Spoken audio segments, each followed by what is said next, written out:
ప్రపంచవ్యాప్తంగా మనం ఎయిడ్స్ బారిన పడినటువంటి వాళ్ళు అలాగే అలా భారతదేశంలో కూడా పెరుగుతున్నటువంటి కేసెస్ కూడా మనం తెలుసుకున్నాం. అయితే ఈ నేపథ్యంలో ఒక అలార్మింగ్ రిపోర్ట్ కూడా మనం చూసాం. అదేంటి అంటే కర్ణాటక స్టేట్లో స్టూడెంట్స్లో దాదాపు 7,000 మంది హెచ్ఐవి పాజిటివ్గా ఉన్నారనేటువంటి ఒక రిపోర్ట్ని మనం చూసాం.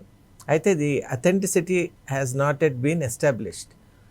మనం ఒక్కసారి కేఎస్ఏపిఎస్ అంటే Karnataka state AIDS prevention society project director Padma Basavanthappa వారిని కాంటాక్ట్ చేసినప్పుడు this information is misleading and factually not correct అనేటువంటి ఒక సమాధానమే అక్కడి నుంచి వాళ్ళ ఆఫీస్ నుంచి వచ్చింది. కాబట్టి 7,000 కేసెస్ అనేది మాత్రం ధృవీకరింపబడలేదు. కానీ there is an undercurrent. ఖచ్చితంగా అక్కడ మనం చూసినట్టయితే 2023-24 ఆ టైం స్పాన్లో చూసినప్పుడు అప్పటి కేసెస్ 45,000 అలా ఉన్నాయి.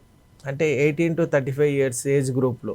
ఇప్పుడు మనం 25 and 26 కనుక చూసినట్టయితే ఎక్స్పోనెన్షియల్ ఇంక్రీజ్, అంటే ఇప్పుడు దాదాపు 66,000 కేసెస్ హ్యావ్ బీన్ రికార్డెడ్. అలాగే మనం project director Padma Basavanthappa IAS చాలా స్పష్టంగా చెప్పారు, 56,000 people are not aware that they are carrying AIDS.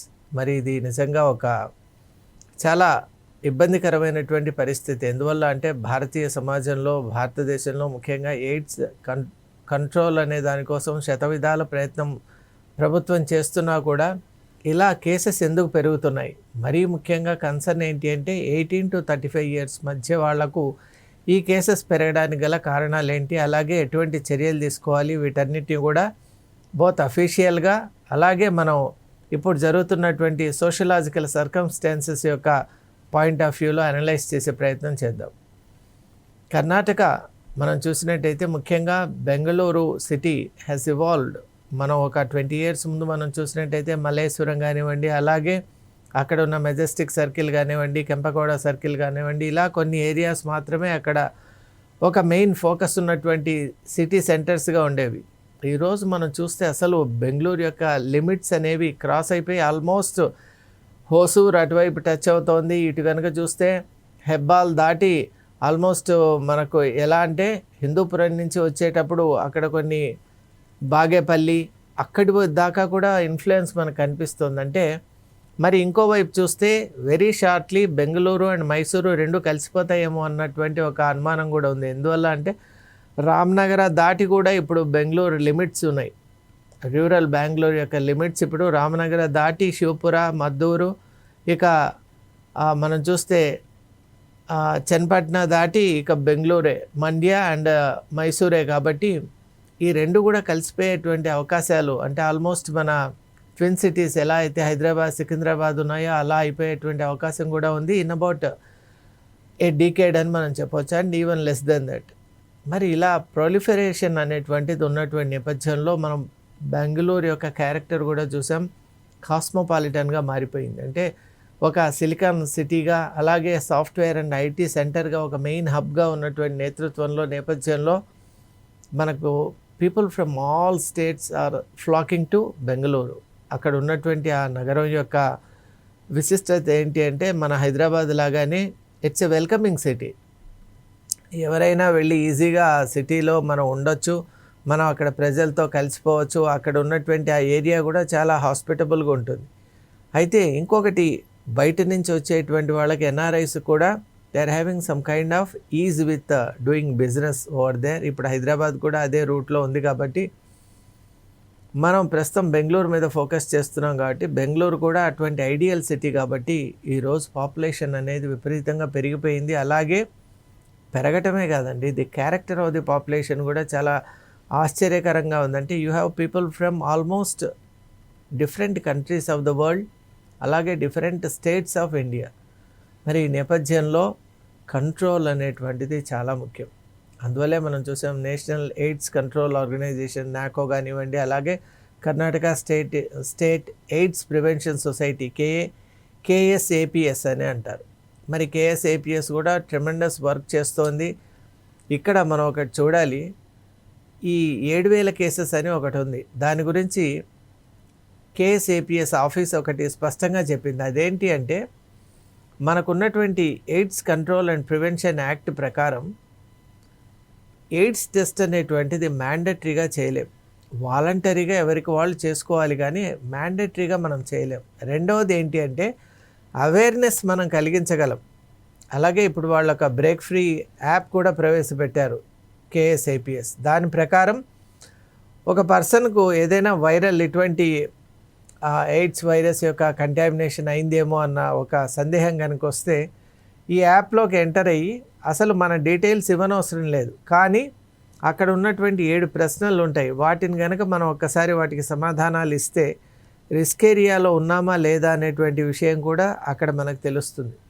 Risk ఏరియాలో ఉన్నాం అన్నటువంటిది కనుక అయితే అప్పుడు ICTC సెంటర్స్ కనుక వెళ్తే టెస్టింగ్ కూడా వాళ్ళు చేస్తారు. ఇక్కడ పర్సనల్ ఇన్ఫర్మేషన్ కూడా గోప్యంగా ఉంచేటువంటి ఒక ఫెసిలిటీ ఉంది.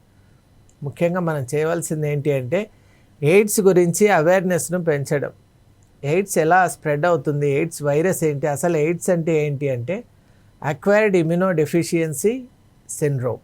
It's a kind of syndrome in the body. అంటే మన శరీరంలో వైట్ బ్లడ్ సెల్స్ అనేవి they are the defensive forces. ఇప్పుడు మనకి ఇండియాలో ఎలా అయితే డిఫెన్స్ ఫోర్సెస్ ఉంటాయో మన బాడీ కూడా డిఫెన్స్ ఫోర్సెస్ అనేది వైట్ బ్లడ్ సెల్స్. మరి ఆ వైట్ బ్లడ్ సెల్సే ఈ వైరస్ వల్ల అఫెక్ట్ అయ్యాయనుకోండి, డిఫెన్స్ మెకానిజం వీక్ అయిపోతుంది. అప్పుడు ఏ చిన్న వ్యాధి వచ్చినా కూడా ఆ పేషెంట్ తట్టుకోలేడు, ఆ వ్యక్తి తట్టుకోలేడు. అలాగే అతని లోపల ఉన్నటువంటి సెల్ కౌంట్ తగ్గటం, అలాగే మిగతా విపరీతమైనటువంటి మల్టీ ఆర్గాన్ ఫెయిల్యూర్ వల్ల sometimes collapse is also possible. మరి ఈ నేపథ్యంలో ఇప్పుడు ఇండియాలో ఆర్ట్ అనేటువంటి థెరపీ కూడా ఉంది. యాంటీ రెట్రోవైరల్ థెరపీ, ART అని మనం అంటాం.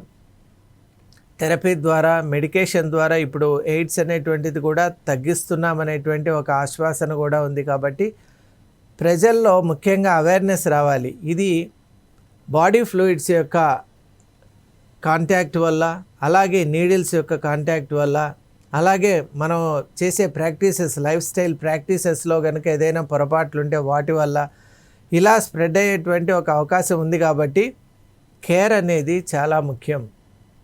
అండ్ ఈ అవేర్నెస్ కలిగించాలి అనే ప్రయత్నంలోనే KSAPS కూడా గవర్నమెంట్ ఆఫ్ ఇండియా ఇనిషియేటివ్తోనే కాలేజెస్ని అప్రోచ్ చేస్తోంది. సాఫ్ట్వేర్ ఇన్స్టిట్యూషన్స్ను, IT కంపెనీస్ను, అలాగే ఇప్పుడు చూస్తే డిఫరెంట్ టైప్స్ ఆఫ్ ట్రాన్స్పోర్ట్ కార్పొరేషన్స్ను, అలాగే పబ్లిక్ ప్లేసెస్ను, అలాగే పబ్లిక్ ఆఫీసెస్ను కూడా అక్కడికి వెళ్ళి అవేర్నెస్ ఇస్తోంది. ప్రజల్లో అవగాహన అనేది ఎంత పెరిగితే ఇటువంటి వైరల్ అటాక్స్ తగ్గుతాయండి. మనం కోవిడ్ విషయంలో కూడా చూసాం, అవగాహన లేక చాలామంది చనిపోయారు.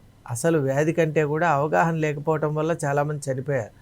ఇప్పుడు ఇది కూడా వైరసే కాబట్టి అవగాహన పెంపొందించుకోవాలి. ఎయిడ్స్ అంటేనే అదొక మిస్టేక్ అని కాకుండా అది ఎన్నో రకాలుగా సంక్రమించే వచ్చే ఒక అవకాశం ఉంది. కాబట్టి ఆ పేషెంట్ను మనం కాపాడుకోవాలి, అతనికి కాన్ఫిడెన్స్ ఇవ్వాలి. మళ్ళీ recovery is possible, treatment is possible, and there is 100% chance of bringing them back to normal life once they follow the required pattern అని మనం ఒక మెసేజ్ కూడా గవర్నమెంట్ ఆఫ్ ఇండియా ఇస్తోంది. కాబట్టి ఇక్కడ కర్ణాటకలో జరుగుతున్న అంశం ఏంటి అంటే ఈరోజు ఇంజనీరింగ్ కాలేజెస్ కానివ్వండి, మెడికల్ కాలేజెస్ కానివ్వండి, ఎక్కడి నుంచో వచ్చి చదువుకుంటున్నారు. కల్చరల్లీ డిఫరెంట్ బ్యాక్గ్రౌండ్స్తో ఉన్న వ్యక్తులు రావటం, వీళ్ళు హైలీ ఛార్జ్డ్ అప్గా ఉన్నటువంటి స్టూడెంట్స్ పెద్దగా అవగాహన లేకపోవడం వల్ల వాళ్ళతో మింగిల్ కావటం, అలాగే ఈ మింగిల్ అయినటువంటి సందర్భంలో బాడీ ఫ్లూయిడ్స్ కనుక ఏదైనా కాంటాక్ట్ అయితే దానివల్ల రావటం, అలాగే షేవింగ్ రేజర్స్ కానివ్వండి, నీడిల్స్ కానివ్వండి, సిజర్స్ కానివ్వండి, ఇలా ఒక బ్లడ్ కాంటాక్ట్ వల్ల కూడా ఈ ఎయిడ్స్ అనేది ట్రాన్స్మిట్ అవుతుంది. కాబట్టి స్టూడెంట్స్ చాలా కేర్ఫుల్గా ఉండాలి. అలాగే మనం చూస్తున్నాం ఇండస్ట్రియల్ ఏరియాస్లో ఉన్నటువంటి వాళ్ళు, అలాగే సాఫ్ట్వేర్ కంపెనీస్లో కూడా ఈ మధ్యకాలంలో ఒక రకంగా వాళ్ళు once they complete the studies and enter into some corporation, ఒక కంపెనీలో చేరారనుకోండి, they feel that they are on the top of the world. ఇక వాళ్ళకి ఏవి బాండ్స్ లేవు, ఫుల్ ఫ్రీడమ్ ఉంది అని అనుకుంటారు. మరి ఆ నేపథ్యంలోనే చాలా తప్పిదాలు జరిగిపోతున్నాయి. కాబట్టి వాళ్ళు ఒక ఆర్గనైజ్డ్ బిహేవియర్ అనేది, ఒక డిసిప్లిన్డ్ అప్రోచ్ అనేది చాలా ముఖ్యం. అందువల్లే ఈరోజు మనం చూస్తున్నాం మనం ఇండస్ట్రీస్లో వెళ్ళినప్పుడు సిఎస్ఆర్ ఇనిషియేటివ్స్ అంటే కార్పొరేట్ సోషల్ సిఎస్ఆర్ యాక్టివిటీస్ గురించి మనం ఎలా అయితే చెప్తామో అలాగే ఇక్కడ కూడా మనం ఈ పోక్సో యాక్ట్ కానివ్వండి, అలాగే మనం కంపెనీస్కి వెళ్ళినప్పుడు పోష్ యాక్ట్ గురించి ఎలా అయితే మాట్లాడతామో ఇక్కడ కూడా మనం కంపెనీస్లో దీని గురించి మాట్లాడాలి. ఎయిడ్స్ గురించి ఎలా అక్వైర్ అవుతుంది, దాన్ని ఎలా మనం ప్రివెంట్ చేసుకోవచ్చు, అలాగే వచ్చినటువంటి వాళ్ళు ఎటువంటి ప్యాటర్న్ ఫాలో చేయాలి, సొసైటీ వాళ్ళని ఎలా చూడాలి. మరి సిఎస్ఆర్లో కార్పొరేట్ సోషల్ రెస్పాన్సిబిలిటీ విషయంలో కంపెనీస్ ఎంత రెస్పాన్సిబుల్గా ఉన్నాయో గవర్నమెంట్ ఆఫ్ ఇండియా కూడా ఇక్కడ పీపుల్ విషయంలో, స్టూడెంట్ విషయంలో, అలాగే ఎంప్లాయీస్ విషయంలో అంతే జాగ్రత్తగా ఉంది కాబట్టి స్టేట్ వైజ్గా ఇటువంటి ప్రోగ్రామ్స్ చేస్తోంది. ఈ మధ్యకాలంలో కర్ణాటకలో కేసెస్ పెరిగాయి. కాస్మోపాలిటన్ నేచర్, ఇప్పుడు ఉన్నటువంటి డిజిటల్ ఏజ్, సోషల్ మీడియా యొక్క ర్యాంపెంట్ యూసేజ్, అలాగే ఒక రకంగా చెప్పాలి అంటే మన సొసైటీ అంతా కూడా మెకనైజ్డ్గా మారిపోతోందండి. ఇంతకు ముందు ఉన్నటువంటి ఒక వాల్యూ సిస్టమ్స్, అలాగే ఒక ఏజ్ ఓల్డ్ ట్రెడిషన్స్ కాకుండా ఒక కొత్త పుంతలు తొక్కుతోంది. అంటే ట్రెండ్లను ఫాలో చేయటం, ట్రెండీగా ఉండటం తప్పు కాదు, కానీ ట్రెడిషన్ మర్చిపోవటం తప్పు. ట్రెడిషన్లో కనుక మనం ఉన్నట్టయితే మనం ఎంత state of the art technology అయినా వాడచ్చు, ఎటువంటి మనం కొత్త విషయాలనైనా ఫాలో చేయొచ్చు, కానీ సేఫ్గా ఉంటాం. That is where our traditions help us. కాబట్టి ఇప్పుడు ఈ ఇనిషియేటివ్స్ అంతా కూడా కర్ణాటకలో కేఎస్ఏపిఎస్ ఏం చేస్తుందంటే 18 to 35 గ్రూప్ను చాలా ఎక్కువ ఫోకస్లో పెట్టుకొని, ఎందువల్ల అక్కడ కేసెస్ పెరుగుతున్నాయి కాబట్టి వైరస్ గురించి, వ్యాప్తి గురించి, ప్రివెన్షన్ గురించి, అలాగే థెరపీస్ గురించి, అలాగే జనరల్గా మనం ఎలా బిహేవ్ చేయాలి, గ్రూప్లో ఉన్నప్పుడు ఎలా ఉండాలి, ఇలాంటి different psychological and socio cultural aspects గురించి కూడా చెప్తోంది. రికవరీ థెరపీస్, అలాగే రీహాబిలిటేషన్ చాలా ముఖ్యం. అంటే వచ్చి తగ్గిపోయినటువంటి వాళ్ళు ఎలా అయితే ఇప్పుడు క్యాన్సర్ బారిన పడిన వాళ్ళు తగ్గిన తర్వాత రీహాబిలిటేషన్ అయ్యి మళ్ళీ సొసైటీలోకి ఒక న్యూ ప్రోడక్ట్గా ఎంటర్ అవుతున్నారో, ఇక్కడ కూడా అంతే. ఎయిడ్స్ బారిన పడిన వాళ్ళు కూడా థెరపీ తర్వాత రీహాబిలిటేషన్ అయ్యి they again re-enter in to the society with full force. అటువంటి ఒక సీక్వెన్స్ను, ఒక ప్యాటర్న్ను, అలాగే గవర్నమెంట్ ఆఫ్ ఇండియా ఇచ్చేటువంటి ఇనిషియేటివ్స్ను, వీటన్నిటిని కూడా అర్థం చేసుకోవటానికి అవేర్నెస్ చాలా ముఖ్యం. And that is exactly what KSAPS కానీ, ఈవెన్ డిఫరెంట్ గవర్నమెంట్స్, మన తెలంగాణ గవర్నమెంట్ కానివ్వండి, ఏపీ కానివ్వండి, ప్రతి state government and at the national లెవెల్లో కూడా government of India is giving. లక్ష్యం ఒకటే, వైరస్ బారిన పడకుండా మన ప్రజల్ని మనం కాపాడుకోవటమే. ఈరోజు మనం చూసాం ఇక్కడ 7,000 అనేటువంటి నెంబర్ ధృవీకరింపబడలేదు కాబట్టి అది మనం ఖచ్చితంగా 7,000 అని చెప్పలేం. కానీ దాన్ని బట్టి మనం ఏమర్థం చేసుకోవాలి అంటే there is a definite rise, పెరుగుదల ఉంది.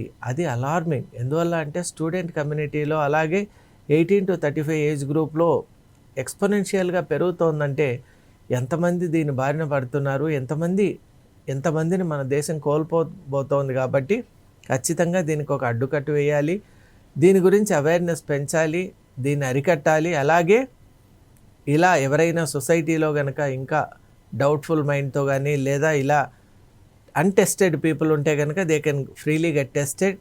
దానికి థెరపీస్ ఉన్నాయి, దాని నుంచి రికవరీ సిస్టమ్స్ ఉన్నాయి. కాబట్టి one need not worry about the consequence. మీరు టైమ్లీగా కనుక ట్రీట్మెంట్ తీసుకుంటూ food and other nutritional requirements of the బాడీలో, అలాగే రెస్ట్ అండ్ అదర్ ఆస్పెక్ట్స్ కనుక మీరు థెరపిస్ట్ చెప్పినట్టు కనుక వింటే డెఫినెట్లీ ఇట్ ఈస్ రివర్సిబుల్. అందువల్ల ఇక్కడ కంప్లీట్ అవగాహన ఇవ్వటానికే మేము ప్రయత్నం చేస్తున్నామని కేఎస్ఏపిఎస్ ఆఫీస్ కూడా చెప్పింది. అందువల్ల స్టూడెంట్స్లో ప్రతి రాష్ట్రంలో కూడా ఈ కేసెస్ పెరుగుతూ ఉండటం అనేది దేశానికి మంచిది కాదు. విద్యార్థుల్లో అవగాహన కలిగించాలి, అలాగే వాళ్లకు జీవితంపై లక్ష్యం పెరిగేటట్టు ఉండాలి. ఒక అద్భుతమైన లక్ష్యం ఉందనుకోండి స్టూడెంట్ ఏజ్లో, వాళ్ళ ఫోకస్ అంతా కూడా దానిపైన ఉంటుంది. అప్పుడు ఇలాంటి ఒక సైడ్ వేస్ వెళ్ళటం కానివ్వండి, ఇలాంటి ఒక డీవియేషన్స్ ఉండటం అనేది మనం చూడం. అందువల్ల మన స్టూడెంట్స్ను ఒక వండర్ఫుల్ నెక్స్ట్ జనరేషన్గా మార్చుకోవాల్సినటువంటి బాధ్యత మన అందరిపై ఉంది. కాబట్టి ఈరోజు ఫోర్ సైడ్స్ టీవీ కూడా ఒక ప్రత్యేక కార్యక్రమాన్ని చేయటంలో ఆంతర్యం ఇదే. విద్యార్థులు భారతదేశంలో ఎక్కడున్నా సరే వాళ్ళు ఒక సరైన దృక్పథంతో పైకి రావాలి, ఒక క్లియర్ కట్ మైండ్తో వాళ్ళందరూ ఎదగాలి. అలాగే ఇలాంటి డిసీజ్ ఫ్రీ భారత్ మనం చూడాలి. అలాగే భారత్ ఒక సూపర్ పవర్గా ఎదగాలి అంటే ముఖ్యంగా యూత్ చాలా ముఖ్యం. యూతే డిటర్మైనింగ్ ఫ్యాక్టర్ కాబట్టి వాళ్ళని ప్రొటెక్ట్ చేసుకోవాలి, వాళ్ళను ప్రమోట్ చేసుకోవాల్సినటువంటి బాధ్యత కూడా మనకుంది. So the Karnataka case is a kind of eye opener, alarming signal to each one of us, to each state and to the nation at large, that మనం మన విద్యార్థుల్ని, మన జనరేషన్ని కాపాడుకొని ఒక వండర్ఫుల్ ఫ్యూచర్ని మన అందరికీ క్రియేట్ చేసుకోవాలి. Thank you.